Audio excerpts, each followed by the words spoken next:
versículo 14, até o versículo 16.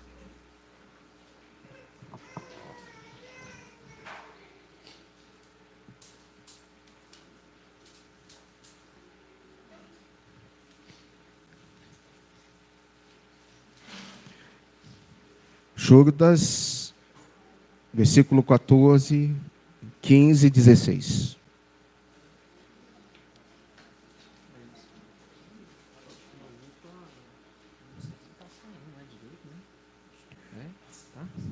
Verso 14. Quanto a estes foi que também profetizou Enoque, o sétimo depois de Adão, dizendo: Eis que veio o Senhor entre as suas santas miríades, para exercer juízo contra todos e para fazer convicto todos os ímpios, acerca de todas as obras ímpias que impiamente praticaram, acerca de todas as palavras insolentes que os ímpios pecadores proferiam contra ele. Os tais são murmuradores, são descontentes, andando segundo as suas paixões. A sua boca vive idolatrando grandes arrogâncias, são aduladores dos outros por motivos interesseiros. Hoje nós vamos trabalhar um pouquinho sobre que os ímpios são pecadores em suas palavras, mostrar que os ímpios são pecadores em suas palavras e fazer a pergunta: qual o efeito desses atos? Qual o efeito desses seus atos? Nós vamos orar agora de maneira especial, irmãos, pela Stephanie. Nesse momento ela está no hospital, estão aguardando os momentos preliminares do nascimento do Zion. Então, a família estão todos juntos nesse momento, orando, ansiosos, esperando o nascimento do Zion. Nós vamos orar, que Deus possa ser com a irmã Cleusa, o irmão Alves, o irmão Romário, o Eric e a Stephanie, que está para dar a luz. Você pode orar nesse instante? São momentos realmente emocionantes, né? Para quem já deu luz, quem já passou por esse momento. Pedir ao Senhor que possa tranquilizar aqueles corações e que seja feita a vontade do Pai. Vou pedir a Glaucia para fazer uma oração em voz audível.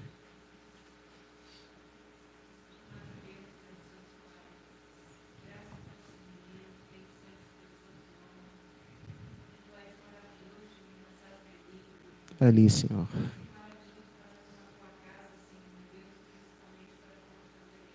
Ah, Deus.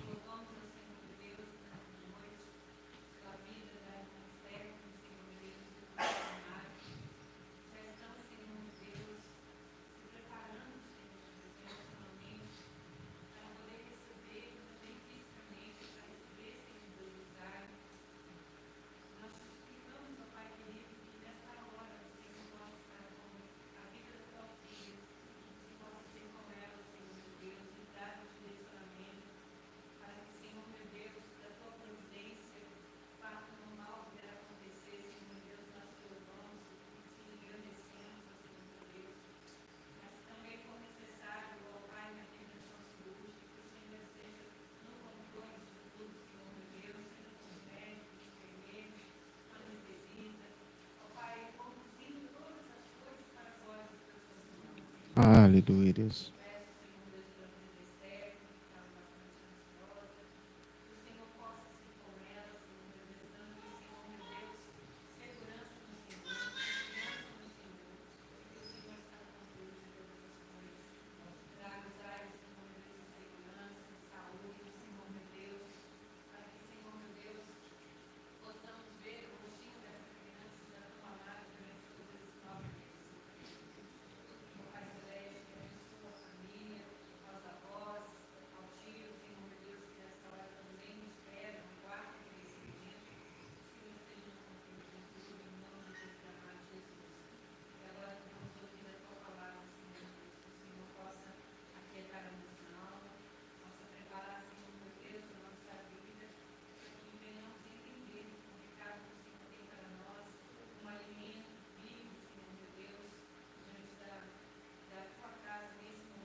Amém, Senhor. Amém. Meus irmãos queridos, com o movimento da reforma, a gente tem trabalhado a razão da nossa fé. Reverendo Adão Cândido Nascimento traz essas colocações, esses lições, esses ensinamentos para todos nós. Nós temos visto que a igreja, ela nasce num processo de reforma do século XVI. Por um lado você tem Calvino, por outro lado você tem Lutero. Então são dois braços, Calvino e Lutero. E poderia muito bem, no decorrer hoje, de alguns séculos depois, a gente pensar por que eles não trabalharam juntos. Por que eles não fizeram um movimento conjunto? Um é alemão, o outro é francês. Mas ambos são tomados pelo poder do Senhor para que pudesse restaurar, reformar a igreja. O que nós temos em vista é que Lutero ele nunca quis, na realidade, criar um novo movimento. Ele queria simplesmente restaurar, reformar a igreja e mantê-la como católica, apostólica romana. Mas Calvino, enquanto isso, entendia que a igreja ela estava tão degenerada que ela não haveria somente de ser reformada.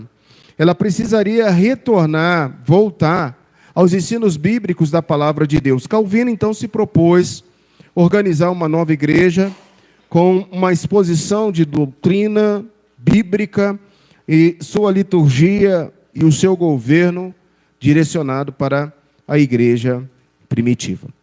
E é bom, importante a gente lembrar que em breve, ainda provavelmente no final desse ano, nós estaremos começando a estudar as Institutas de Calvino. Nós precisamos conhecer um pouco do pensamento de Calvino, uma vez que nós somos uma igreja de fé reformada e também nos denominamos de igreja também calvinista. Como é que Calvino tratou as doutrinas bíblicas? Nós vamos estudar isso na terça-feira, querendo o nosso Deus. Prepara, ainda está longe ainda. Isso lá para novembro, quase início de dezembro, é que nós vamos começar a averiguar as Institutas de Calvino. Mas quando eu olho para Judas, bem antes de Calvino, Judas estava realmente preocupado. Judas estava interessado com a igreja. E a igreja, ela passaria por algumas experiências não agradáveis, por mutações, por transformações. Assim como Pedro, na sua segunda carta, o Judas está dizendo algo: cuidado com os ímpios, cuidados com os falsos mestres, cuidados com aqueles que estão dentro da igreja e podem abater, destruir, principalmente a fé dos neófitos, daqueles que ainda não estão experimentados na palavra de Deus. E quantos séculos depois, irmãos? Nós estamos no século 21. O que nós vemos hoje com as igrejas é exatamente isso, uma ameaça constante, uma ameaça de vãs doutrinas, de muitos e múltiplos ensinamentos, que muitas vezes não vêm da palavra de Deus, mas que, na maioria das vezes, vêm do homem, do pensamento humano, da instituição humanista, liberal, que destoa naquilo que a palavra de Deus nos coloca, nos ensina. Nesses versículos que nós lemos nessa noite, então 14, 15 e 16, Judas vai fazer citações de um livro que a turma mais avançada do discipulado, que é a Dodô, e a representante aqui nessa noite, a Maria das Dores e a irmã Jane, já estudaram, que é o livro apócrifo de Enoque. Quando nós estudamos alguns livros, alguns deles, mesmo não estando no cânon, como o primeiro Enoque, traz da cultura deles, dos judeus, um conhecimento amplo. E o que Judas vai é buscar em Gênesis, no contexto de Gênesis, quem foi Enoque, a importância de Enoque, mas aqui ele está lembrando de um livro apócrifo. E, portanto, por muito tempo, essa carta foi uma carta que Alguns achavam que nem deveriam estar incluída no cânon. Mas por que essa carta está incluída no cânon? Porque ela é mais um lembrete da inspiração de Deus para a igreja a respeito do perigo que cercaria a igreja em todos os tempos. Um anexo, um adendo da segunda carta de Pedro. Nós estamos estudando Judas porque esse livro deveria estar contido dentro da logística de Pedro, mas foi incluído como sendo um livro inspirado. Judas, uma carta inspirada. Na primeira era cristã circulou, a princípio em aramaico e possivelmente em hebraico. Alguns arqueólogos descobriram fragmentos desses livros escritos em aramaico, entre os papiros do Mar Morto, e por isso os estudiosos supõem que Judas havia consultado uma cópia em aramaico para traduzir citações contidas nesses 3 versículos. Portanto, a gente precisa entender o que Judas está falando aqui. Aliás, ele está concluindo parte do seu sermão. Se você observar, falta muito pouco, mais um parágrafo só, e ele conclui a sua pregação. É uma pregação que Judas está fazendo. Mas no sermão passado, Judas coloca que esses homens eram sonhadores alucinados. Verso 8. E eles eram tão alucinados por quê? Porque eles contaminariam a carne, levariam o povo a rejeitar o governo e a difamar autoridades superiores. E em terceiro lugar, eram sonhadores alucinados, para eles somente só restavam as trevas, julgamento eterno, como nós estamos vendo, como nós vamos ver hoje, reforçadamente, nos versos que seguirão. Mas hoje o meu assunto com Judas é uma citação que ele coloca bem no finalzinho do verso 16. E eu chamo a sua atenção para o tema dessa noite: são aduladores dos outros. O que é um adulador? Eu sei que você já teve contato com um puxa-saco. Entre outras palavras, adulador é um puxa-saco, que é uma linguagem carioquense. Eu não sei se você me entende muito bem isso, mas lá no estado do Rio de Janeiro, a gente sabe muito bem o que é um puxa-saco. É aquele camarada que te dá um abraço, que fala muito bem de você, e que quer ser igual a você, que diz que te ama, etc. e tal, mas ele tem interesses escusos. Há interesses escusos. Como é que você lida com essas pessoas?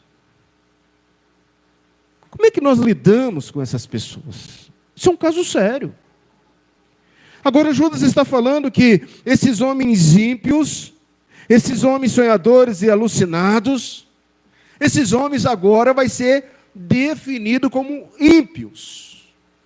Porque é um contexto tão redundante, um versículo tão redundante, que você vai contar quantas vezes Judas está falando ímpios, ímpios, impiedades, ímpios, impiedades, ímpios.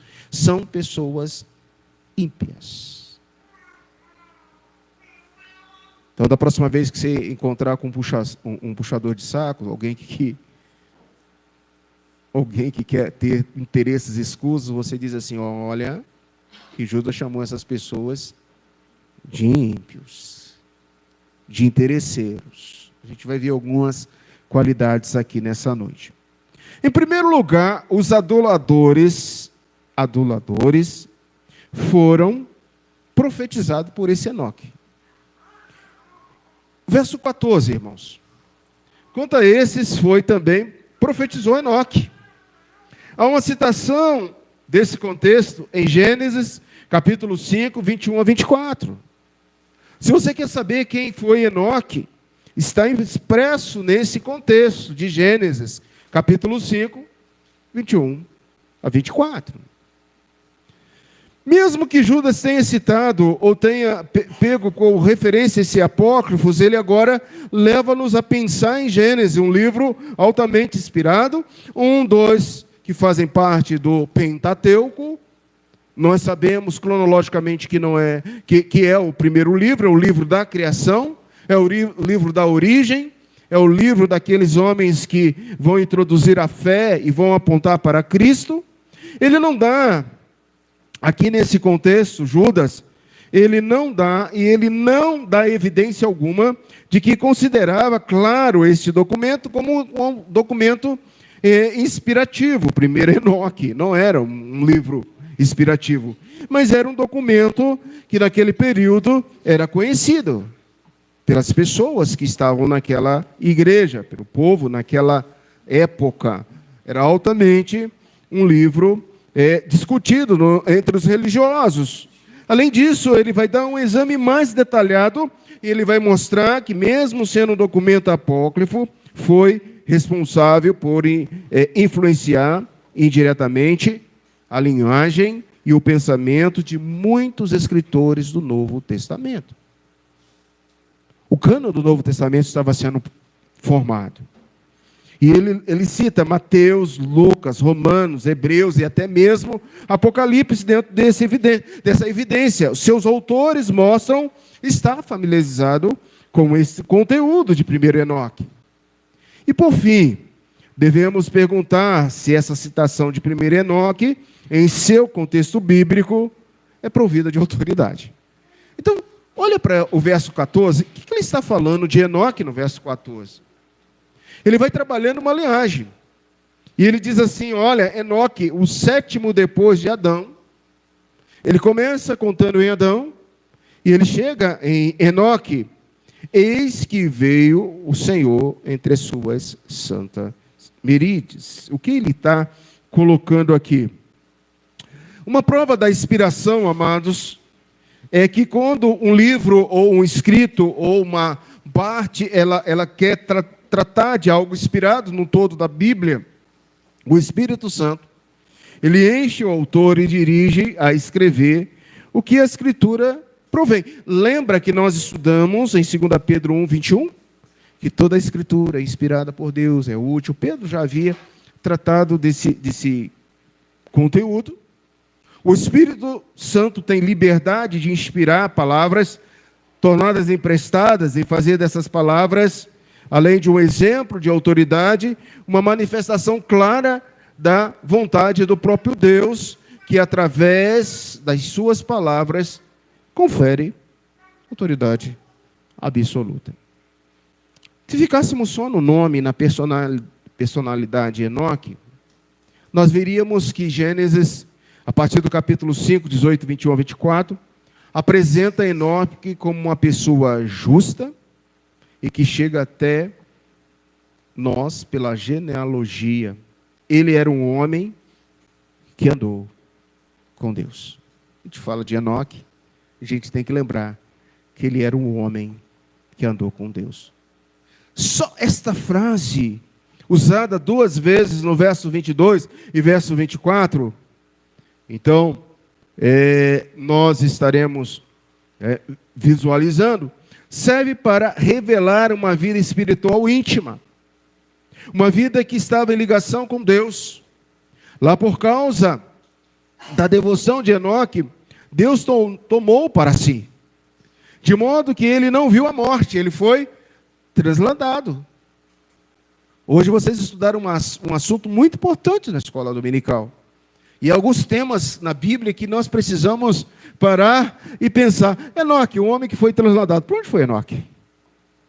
Onde foi Enoque? Ao começar a analisar e a verificar de Adão, nós temos 7 nomes. Começando com Adão, temos 7 nomes, sendo esse: Sete, Enos, Cainã, Malael, Jered e Enoque. 7 gerações, 7 nomes. Você encontra isso em Gênesis 5, 3 a 24, 1 Crônicas 1, de 1 a 3. Então, para os judeus, o número 7, você sabe, significa perfeição, totalidade e plenitude. Homem que andou com Deus. Homem que não viu a morte. Homem que foi transladado, arrebatado. Ele profetizou sobre esses homens da sua geração E partindo do pressuposto de que as palavras de Enoque foram proferidas pela pessoa justa que viveu antes do dilúvio, antes da destruição do mundo, isso torna um peso, uma autoridade visível, viável na palavra de Deus. Então ouvimos uma voz da antiguidade primitiva. Então Judas vai lá, ele vai antes do dilúvio, ele vai antes de Noé e vai dizer, olha, sabe o que Enoque falou? Vocês já leram no Velho Testamento? Olha o que Enoque profetizou. Olha o que Enoque pregou. Olha o que Enoque falou. Ao listar esses exemplos do passado, versos 5 a 7, Judas não faz referência alguma a qualquer pessoa que tivesse vivido antes do dilúvio. Ele começa depois, pós-dilúvio. Mas ele agora, na sua mensagem, para aprofundar e para dizer assim, cuidado com os falsos pregadores, com os falsos pastores, com as falsas doutrinas. Eu quero ir antes de Noé. Eu quero dizer algo para vocês. Observe o que Enoque profetizou. É o verso 14. Observe o que Enoque profetizou.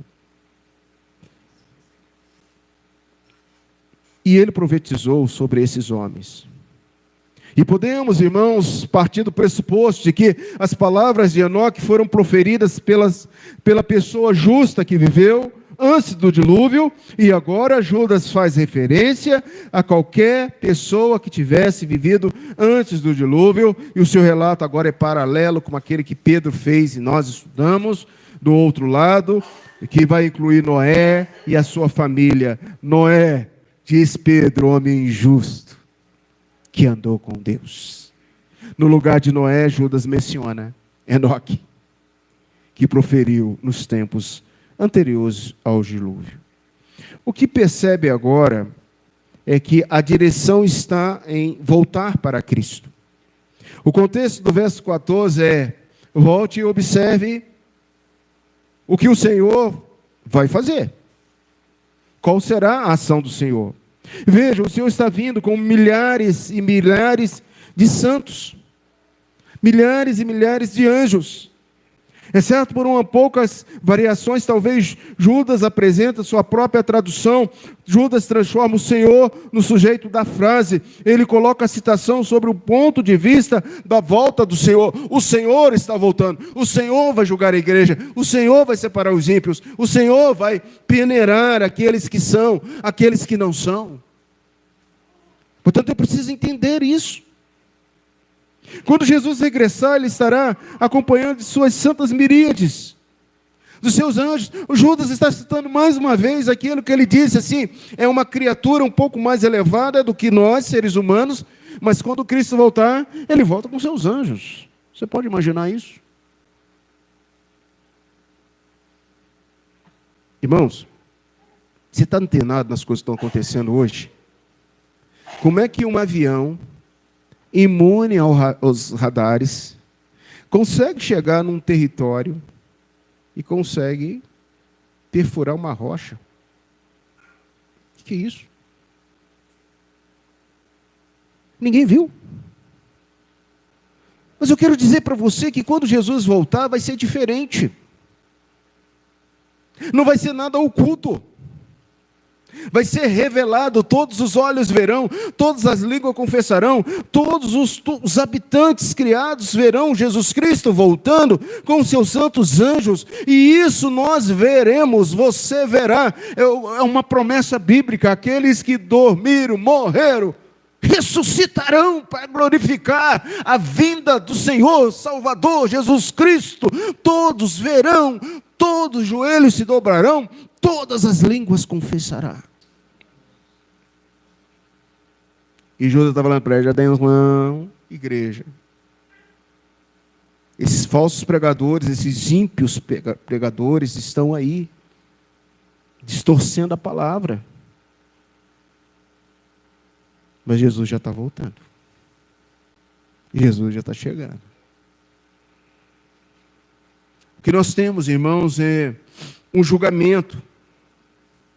O Senhor está vindo para julgar todos e condenar todos os ímpios pelos atos ímpios que praticaram de modo ímpio, e por todas as palavras ofensivas que os pecadores ímpios proferiram contra ele. Já vamos ver essa questão no verso 15. Enoque não apenas observa a perversidade de sua época, mas como também olha para o futuro e se dirige para os ímpios atuais, inclusive os adversários do próprio Judas. O autor agora, então, diz que o Senhor julga todos, pois Deus deu a Jesus a autoridade de julgar o povo. João 5, 27 a 30 é uma referência. Portanto, na cabeça de Judas, era muito claro o que estava para acontecer. Marque aí quantas vezes a palavra ímpio aparece no verso 15. Para exercer juízo contra todos, para fazer convictos todos os ímpios. Acerca de todas as obras ímpias, que impiamente praticam, acerca de todas as palavras insolentes que ímpios, pecadores, proferiram contra ele. Irmãos queridos, não pense que o dono da igreja está dormindo. Não pense que esses homens que brincam com a fé sairão imunes. Não. A Bíblia chama esses homens de homens ímpios, suas obras ímpias, e mais, em segundo lugar, todas as suas palavras são insolentes. Isso é, os aduladores têm as suas palavras insolentes. Agora Judas repete com finalidade e dá ênfase no verso 15, e ele utiliza o adjetivo grego todos, que é abrangente e inclusivo 4 vezes. Ele também repete a palavra ímpio 4 vezes. Todos os seres humanos devem ficar perante o juiz. De um lado, os justos, que serão justificados pela obra redentora de Cristo, mas os perversos receberão a sua recompensa. No dia do julgamento, os incrédulos não poderão alegar ignorância. Uma coisa que eu tenho muita, preocupação é que nós, às vezes, perdemos alguns treinamentos.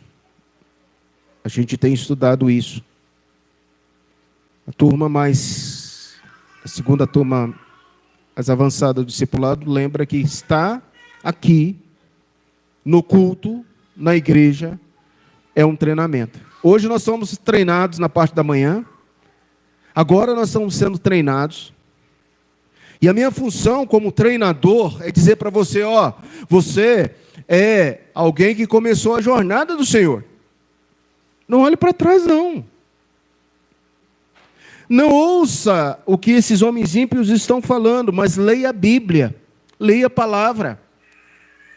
Por favor, você não vai poder no último dia, diante do juiz, que é Jesus Cristo, ele agora vem como juiz. Você não vai poder alegar, nunca ouvi, não sei, desconheço. Aí Jesus vai falar, olha lá, durante toda a sua vida, eu deixei os pastores, os professores, a Bíblia, para você ler. Eu deixei tempo para você treinar a sua fé, e você não fez isso. E você não treinou. O que nós estamos treinando aqui nessa noite, irmãos? Cuidado com aquilo que você está ouvindo e seguindo. Porque os ímpios são aduladores. Os ímpios são aqueles que querem falar aquilo que você quer ouvir. Eu posso muito bem brincar com você aqui nessa noite. Brincar com a sua emoção, brincar com o seu sentimento, falar alguma coisa que você vai sair daqui levitando, desejando. Agora eu encontrei uma igreja. Mas a palavra do pastor, que palavra! Massageou meu ego, massageou meu coração. Eu queria ouvir, era isso mesmo.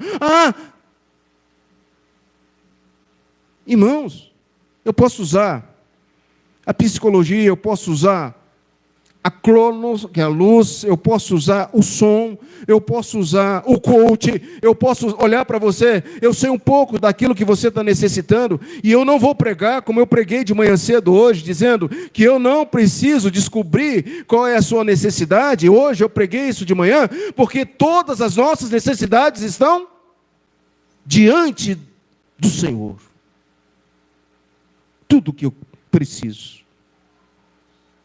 E alguma coisa me marreta na cabeça até agora, que nós, no contexto de hoje, nós aprendemos que não são só as necessidades externas, as físicas que nós necessitamos, mas principalmente as necessidades espirituais. Todas elas. Então eu posso, como um falso mestre, começar a brincar com essas coisas. Teologia da prosperidade. Eu não vou repetir essas coisas aqui, porque vocês sabem. Teologia da prosperidade. Teologia da fé materializada. Você precisa do lenço, você precisa da água, você precisa materializar a sua fé. Essas coisas a gente vê por aí. Você está assim porque você é o culpado, então você tem que gritar. Você tem que renegar, você tem que fazer isso, fazer aquilo. Cuidado com essas coisas. Cuidado com aquilo que você quer, que você deseja. Cuidado para que uma palavra não seja meramente um afago no meu ego, naquilo que eu quero realmente ouvir. Ouça a Bíblia. Ouça a palavra do Senhor. Todas as suas palavras, no verso 15, são insolentes. A condenação está por vir. Desenvolvendo essa carta, Judas, mais uma vez, explica no seu comentário, na sua pregação, que esses homens serão condenados por Deus. Assim, ele revela que esses homens vivem imoralmente, fazem pouco caso das autoridades, difamam as autoridades, revelam que estão descontentes com aquilo que eles estão ouvindo. Há no coração deles muita arrogância, presunção, são aduladores, verso 16, eles escarnecem da revelação divina deliberadamente, andam e amam as suas paixões, verso 18, aplica-se a profecia de Enoque. Judas está agora lembrando esses homens que eles serão condenados, assim como em outros textos inspirados e sacros, como Malaquias 3,13, Mateus 12,36, expressam que o tribunal é evidente para essas pessoas. Mas, em terceiro lugar, os aduladores, como nós estamos vendo, são interesseiros.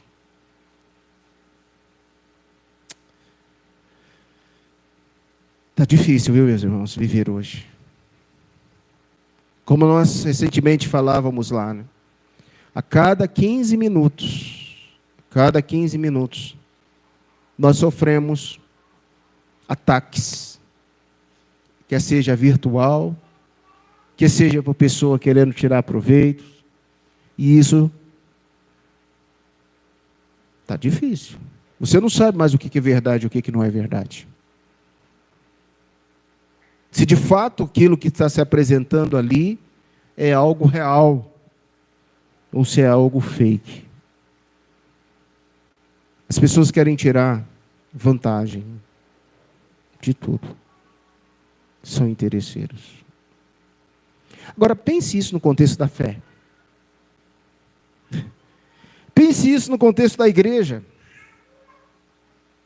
É mais difícil ainda entender como tais pessoas praticam essas coisas. Judas está completando a descrição desses hereges, e ele retrata agora claramente como uma série de 4 metáforas tiradas da natureza, verso 12 e verso 13.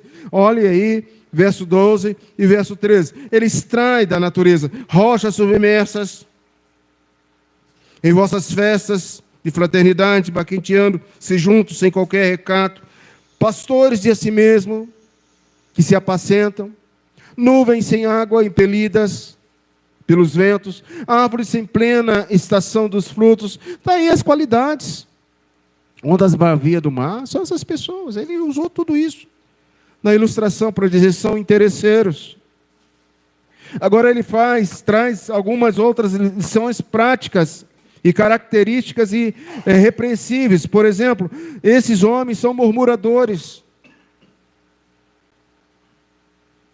Em algumas situações da vida, a necessidade leva as pessoas a fazerem reclamações justificadas. Na igreja de Jerusalém, por exemplo, os judeus de fala grega reclamavam. O quê? Os judeus de fala aramaica reclamavam que as viúvas estavam sendo deixadas de lado na distribuição diária da comida. Então nós temos que criar um ministério dos diáconos. Algumas reclamações são justas.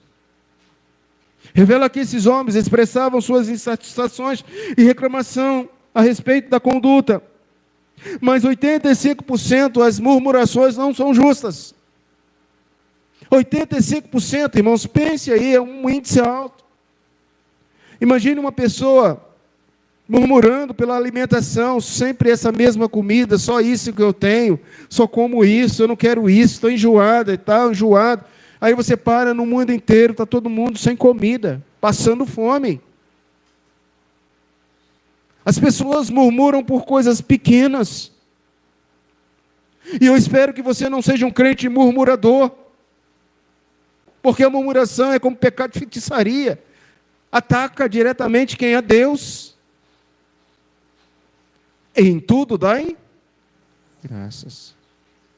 Agradeceis sempre ao Senhor por tudo aquilo que você tem. Pela sua casa, pela sua família, pelo seu lar. Assim, irmãos, essas pessoas murmuram e estão insatisfeitas com a palavra, com os atos de alguém, com frequência, e isso levará à condenação dessas pessoas retratadas em tais ações. São críticos. Como é que a gente lida com uma pessoa crítica? Ele só vai falar crítica. É do contra. Tudo está ruim para ele. Tudo está ruim. É o crítico. Esses homens são altamente críticos. Os ímpios do tempo de Judas foram mais longe ainda, eram murmuradores, descontentes. Esses dois termos são sinônimos. Pessoas que são descontentes não encontram contentamento em sua presente situação em nada. Elas resmungam sobre o lugar que Deus deu para que vivessem. E assim dirige suas críticas contra Deus, considerando Deus responsável pelas suas adversidades, pedras e decepções. São pecadores perversos que proferem palavras duras contra Deus. Ao atingir, querem atingir Deus. O culpado é Deus.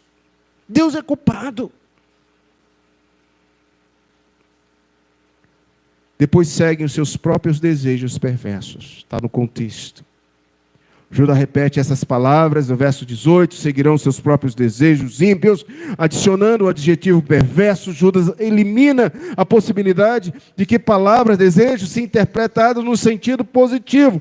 Ela está se referindo ao desejo físico, que se revela de uma volúpia desenfreada. Pessoas ímpias são escravizadas por desejos, pois diariamente eles a obrigam a realizar a perversidade. Verso 15. Acabou, pastor? Ainda dentro desse contexto, você consegue ver mais duas coisas. Primeiro, vangloriam-se. Literalmente, Judas diz, a boca profere palavras de altivez. E eles têm um discurso arrogante que não são capazes de confirmar e fazem comentários presunçosos, vazios, sem fundamento. E por último, é o tema que a gente está analisando. São aduladores. Adulam-se uns aos outros por interesse próprio. O que é isso?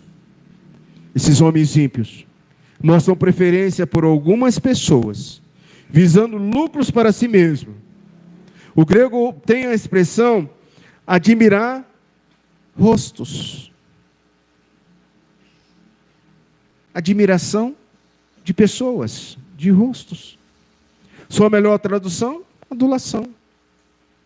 Esses termos são, na verdade, uma expressão hebraica traduzida para o grego para transmitir o sentido de mostrar preferência a fim de obter benefícios materiais.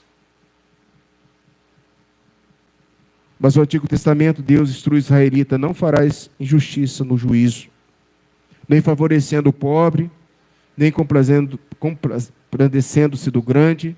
A justiça deve ser igualitária para o teu próximo. Irmãos,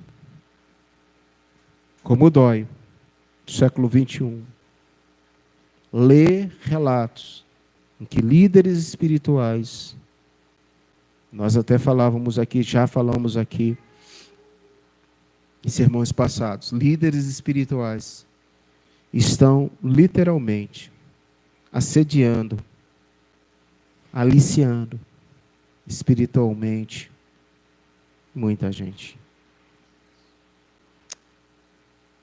Que tristeza. A gente vê isso hoje. A gente vê isso hoje. Sabe de uma coisa?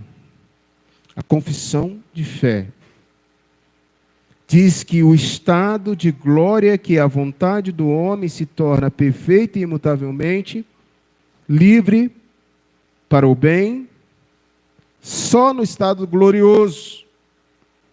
Esse é o estado que Deus, então, coloca para aqueles que chegarem lá, vencerem esses falsos ensinos, essas falsas doutrinas. Como diz Efésios 4:13, até que todos cheguemos à unidade da fé e do pleno conhecimento do Filho de Deus, à perfeita varonilidade, à medida da estatura da plenitude de Cristo, até que a igreja seja desenvolvida, até que a sua fé seja amadurecida e que você não viva mais seguindo palavras que agradem ao teu coração ou palavras que venham desafiar aquilo que você quer ouvir, mas aquilo que a Bíblia diz.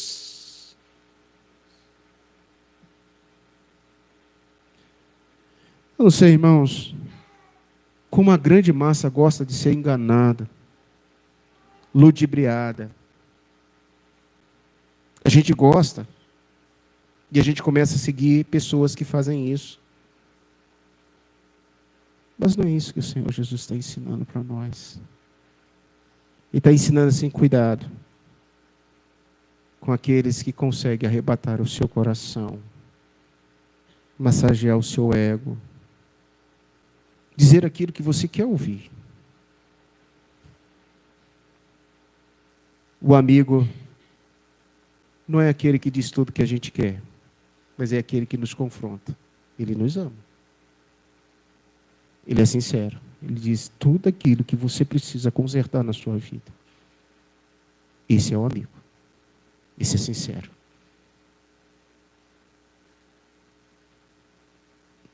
Quero concluir essa fala. Qual o efeito desses aduladores na vida da igreja? Na sua vida? Qual o efeito? Em primeiro lugar, lembra de Enoque, homem que andou com Deus. Está voltando. Jesus está voltando. Jesus está voltando com seus santos anjos e vai nos julgar. Vai te julgar. Segundo, todas as palavras desses insolentes, desses aduladores, desses insolentes, não ficarão sem resposta. O dia que o meu apelo foi: vem para a igreja presbiteriana, porque você aqui vai ter isso, vai ter aquilo outro. O dia que o meu apelo aqui foi esse, meus irmãos queridos, eu estou enganando vocês. Estou enganando vocês. O dia que o apelo de Jesus foi esse: venha após mim, eu vou te dar tudo que você quer. Jesus deixa de ser Jesus. Porque o apelo de Jesus foi: olha, quem quiser vir após mim, tome a tua cruz, o teu peso, e siga-me. O dia que Jesus for um massageador de ego, ele deixa de ser Jesus. Porque em nenhum momento ele prometeu algo que fosse contra o conselho trinitariano, a vontade de Deus Pai, Deus Filho e Deus Espírito Santo. Pelo contrário, os irmãos que estudaram catecúmenos hoje vão lembrar do que eu falei lá. Como é que eu tenho certeza da salvação? Como é que você tem certeza da salvação? Porque Jesus disse: todos aqueles que o Pai me deu, esses virão a mim, esses ouvirão a minha voz, esses modificarão sua vida de ser, sua forma de ser. Então, se você está aqui, foi porque Deus te chamou. Deus te escolheu antes da fundação do mundo. Porque, meu irmão, vamos ser sinceros, não dá para ficar a vida toda massageando o seu ego. Eu não quero fazer isso. Eu não vou fazer isso. Isso não é minha presunção. Você quer ouvir alguma coisa assim? O ímpio tem para te dar. Você vai sair levitando. Mas cuidado. Porque esses homens responderão. Porque são todos interesseiros. Eles estão visando algum interesse. Para terminar nossa mensagem, quais os aspectos fundamentais do sermão da sua vida?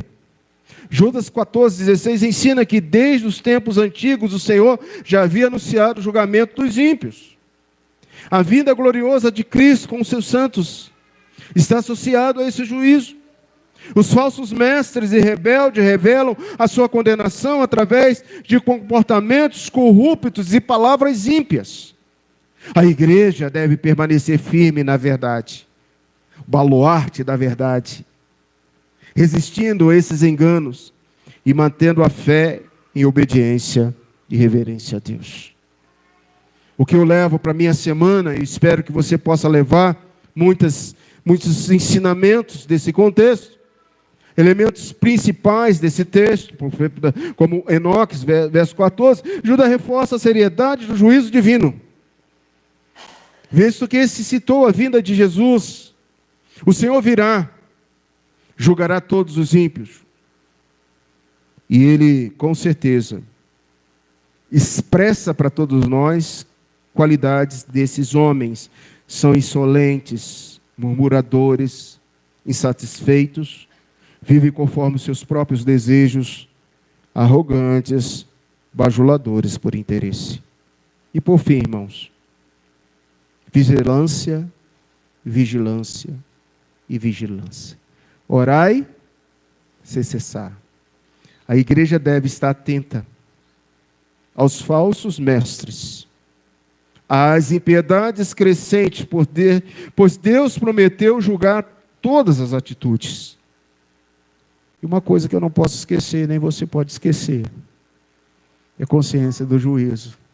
Isso vai acontecer. Ímpios e justos. Bodes e ovelhas. Trigo e joio. De que lado você está? De que lado você está? Da esquerda ou da direita? De Cristo ou de Satanás? De que lado? A gente tem determinado esse culto fazendo um desafio para a igreja. Ore por alguém que está enganado.